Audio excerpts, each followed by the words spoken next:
Hello and welcome to another Raggy's Beers, Wines and Spirits review. Tonight I'm going to be reviewing from Wychwood, and it's their Brewdolph beer. So this is classed as a golden Christmas beer, 4% alcohol content. On the back, a crisp, zesty nose with light aromas of pine and dried fruit, fucking dead fruit. A golden glow and a delicate dry finish that will lead you back to the bar. Now, I reviewed this last year, and this was pushed massively last year by all the big supermarkets. You know, it was on keg, it was on bottle, and it was basically one of two beers that were pushed to the extreme, the other being Bar Humbug. Reviewed it last year, wasn't overly impressed, so this year, you know, we'll give it a second chance, you know, because as I've got to realise myself, not every beer has to be a dark Christmas beer, you know, to appease the general population. You know, you've got to have different beers for Christmas.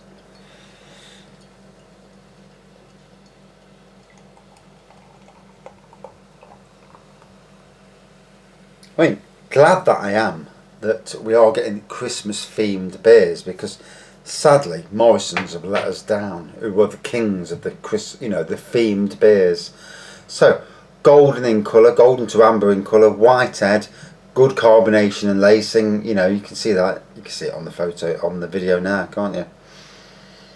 And don't you like the decent light at last? Jesus. So yeah, definitely a zesty, citrusy nose. And for me, it's more like a summer beer than a winter beer. But hey, oh, you know, I'll accept the fact that not everybody likes dark beers. You know, obviously we're not all the same, aren't we? Otherwise, we'd all be fantastic gardeners like myself. But hey, oh. That's one for any workmates watching this. I can't wait to see if anybody actually notes that. Yeah, I'm not normally so big-headed, but I just wanted to see if that comes back to me when I post it in a few days' time. So, obviously, decent sized head on it.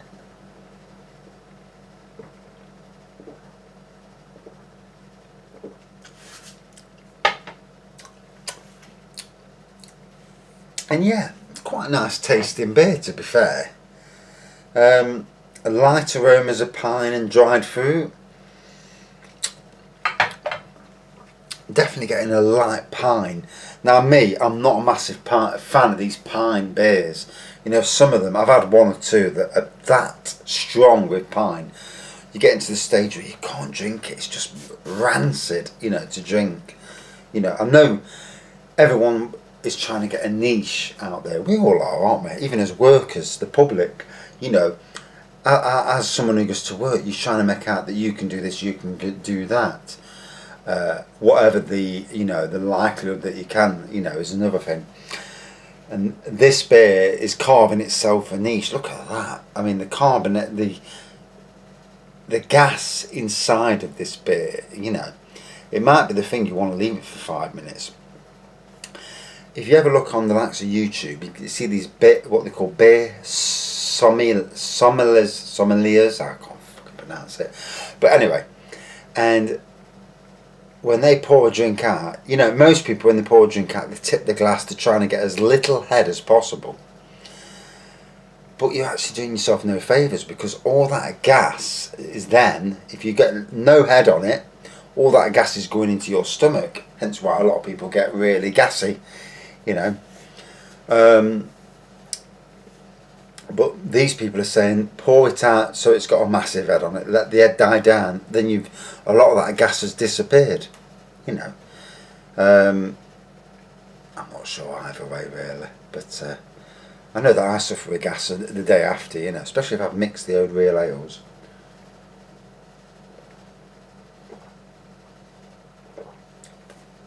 As a workmate of mine found today, you know, I couldn't help it, you know.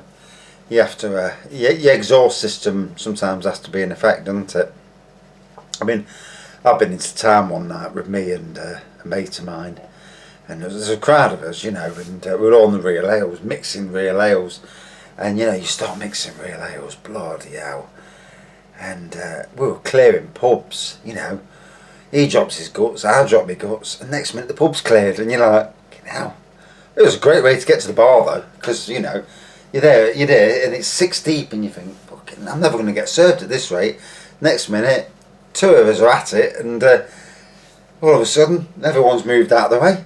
Clear room to the bar, you know. So it did have its, you know, plus points.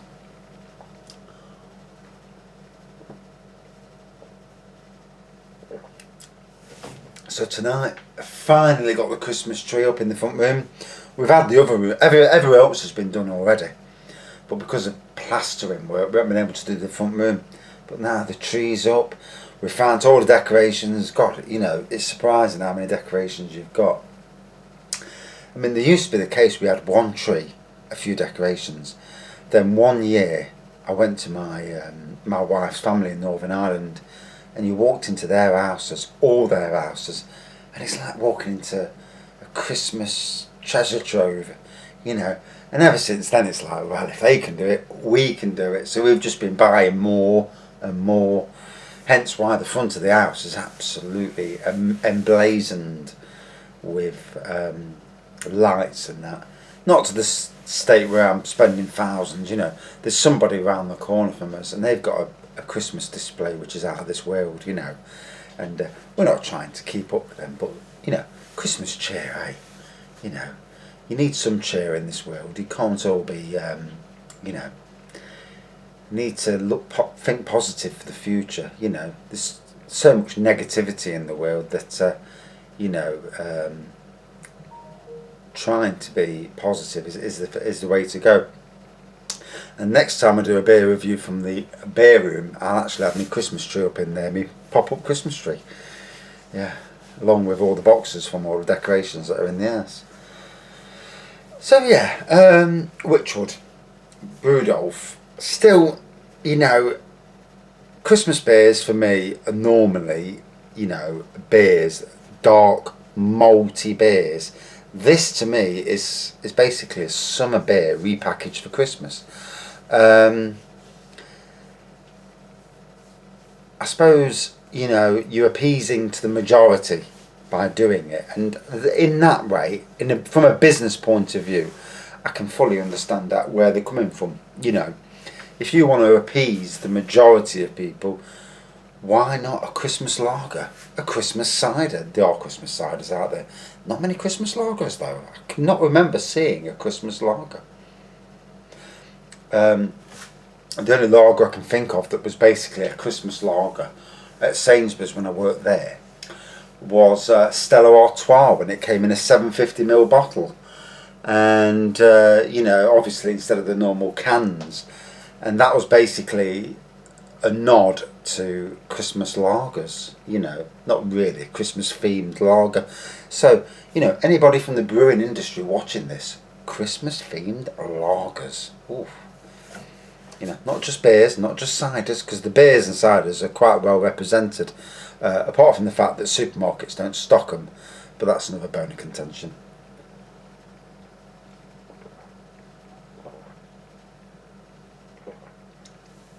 So what you've got is a quaffable beer, very drinkable, a beer for the majority, you know. Most beer drinkers could drink this and they'd be happy with this, you know.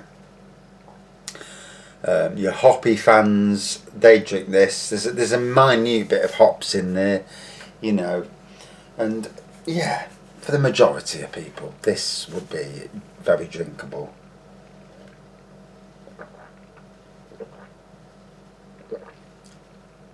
However, if you was going to put this against Bar Humbug, which is obviously another Wychwood Brewery beer, Bar Humbug would win hands down. You know, it's a much better Christmas beer. Well, but I'm not obviously slagging them off. You know, I can understand where Wychwood are coming from, aka Marston's. For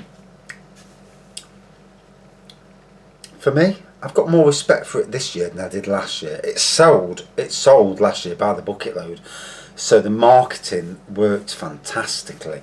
I'd love to know what the people. I mean, I've seen the reviews on what other people have posted, and people loved the beer. So it makes you think to yourself. Last year I wasn't impressed. Did I do wrong by not being impressed?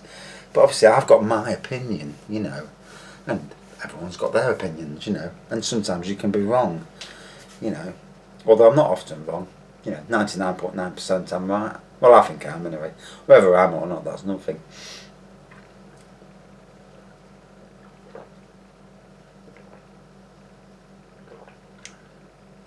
Oh. So yeah, golden amber pour, great carbonation and lacing, still got the white head even at the bottom of the glass. Zesty nose on it, bit of citrus in the taste. What it is a quaffable, i.e. a very drinkable, sessionable beer. Not for me a Christmas beer per se, but they've put Brewdolph on the front, they've made it into a Christmas beer, and it's selling by the bucket load. So even though it's not a traditional Christmas beer as I would view a Christmas beer, dark, malty, stouty, it is what it is. And I suppose in some ways it's opened up the market to golden beers at Christmas. So in some ways it's a very clever marketing ploy, and you can't fault any company that sees an opening and exploits it, because in business and in life, there's always a new fad that's coming along. Same with the beer industry. Beers come and go. Fashions change, and these days in the beer industry, craft beers, we are seeing beers come and go at a rate of knots that you just haven't seen before. And that goes across the wines, spirits, ciders, lagers, real ales. There are brands that come and go. Some of your brands that will always be there. Like you say for whiskies, for example, Bell's, Famous Grouse. But there's others that I've seen over the years, and they've come and gone. Sadly, because we don't want to lose any brands really if we can help it. I mean, for me, some of my favourite beers have disappeared. Malibu Black, which is a spirit, obviously.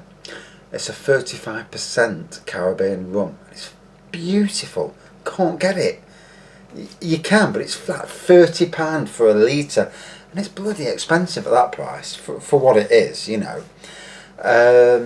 You look at Bailey's Mint, Bailey's Hazelnut Coffee. They've come and gone. They're not on. You can't get them as widespread as you could at one stage. Looking at beers, Bombardier's Colonel's Reserve, ginger beers, Malibu Black. And that is just a pinch of what has come and gone over the years. Very sad to see. It's a pity we can't pre-order in such an amount that you get your wishes fulfilled. I did last year when Eagle Brewery took over the Bombardier name. I did message them and they said they've got the recipe. It's their recipe now. They haven't bloody done it yet, sadly. So for this beer, back on, out of 5 then. Ooh. So still for me, I still have issues with a golden beer at Christmas, but I can understand where it's coming from. Taste wise, yeah, it tastes pretty decent actually. Out of 5 then, for me, I'm going to give it a 3.9 out of 5. I still don't think it's a great Christmas beer. There are much better beers out there, but I understand where it's coming from. And it's sold by the bucket load, so who am I to, who am I to challenge? Right, thanks for watching. See you soon.